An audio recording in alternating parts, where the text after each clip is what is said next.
Welcome back to the Sunday Drive. We're live at the LA Auto Show on the floor, and I'm here with a very good friend of mine, Jeremy Barnes. He's the product specialist for Mazda. What's new at Mazda, Jeremy? Everything's new at Mazda, Mark. You know that. No, the two big things which we're showing here is right behind us we have the 2012 Mazda 5. This vehicle's making its North American debut right here at the LA show. And then over there in the distance beyond us is the Mazda Shinari concept that's making its global debut right here at the LA show. No, that's the car we were talking earlier that it's not an RX-8. It is just a design study. Yes, it is. Sometimes what you see is just what it is. No, that is a design study, but like all design studies at Mazda, because we're a smaller car company, we don't have the resources just to build pure flights of fantasy. So I can't tell you, and in fact I won't tell you, and even if I could, it wouldn't be true, that we're going to build that car, because we're not. What you see, though, on that car are certain elements. You look at the way the wheel arches go over the top of the wheels, the way it blends back into the doors, the long hood line, the very, very long, fast-back look of the rear window. You're going to see a lot of those influences in future Mazdas, but I'm not going to tell you you're going to see that. And most importantly, I'm not going to tell you it's the next RX-8, because it isn't. So the Mazda 5. What's interesting about Mazda is I had a chance a few weeks ago to spend some time in a Mazda 2. Right. And what's interesting is they're like Snoopy's Playhouse. These little teeny boxes, but all of a sudden they're cavernous inside. How does that work? That's called clever engineering, to be honest with you. Mazda 2 is a very interesting vehicle. We actually debuted it, as you remember, right here a year ago at the LA show. It's debuted to some really, really strong media reviews thus far. The customers that have them love them. How does that work? It works by pushing the wheels as far forwards and as far backwards as you can. It works by pushing the wheels as far to the sides as you can. So if you imagine a box with the wheels at the very four corners, that's how you make a vehicle like that as spacious as you possibly can. The long wheelbase also means that it rides well. So you've got a small car that's quite light. That Mazda 2 weighs about the same as the original Miata that we launched back in 1989, 2,300 pounds.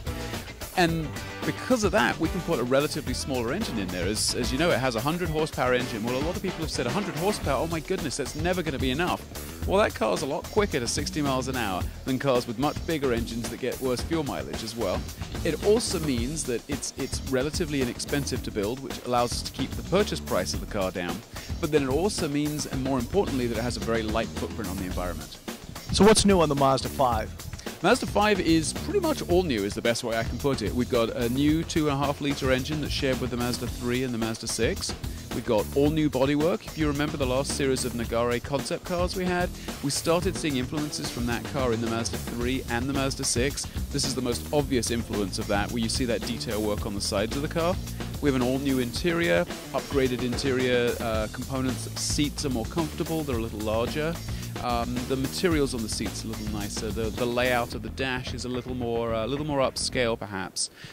Larger wheels and tires. That same very clever, very easy to use sliding door on the side, though, carries over. The ability to carry 6 people carries over.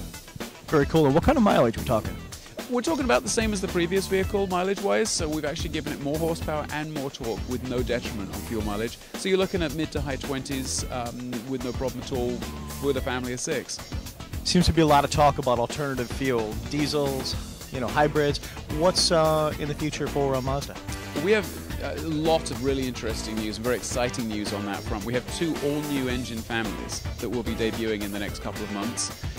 The first is an engine that we call Skyactiv G gasoline. We'll debut that at an upcoming auto show in a new vehicle. I can't tell you what it is at this point. I could tell you, but then I'd have to kill you, and we wouldn't want that. You can text me later. Yeah, all right. It's just between us, right? I mean, no one else is watching this anyway right now. 6 or 7 people, maybe. Oh, there you go. No problem. But the Skyactiv G engine will debut about the middle or to the end of next year in a production car right here in the US. And then about a year later, we're going to have a diesel engine on sale as well. So we have a lot of very interesting technologies. We do not believe that the internal combustion engine is dead. I think a lot of other manufacturers that you may speak with, a lot of other folks here at this show, are going to talk about electric cars, that's where the future's going.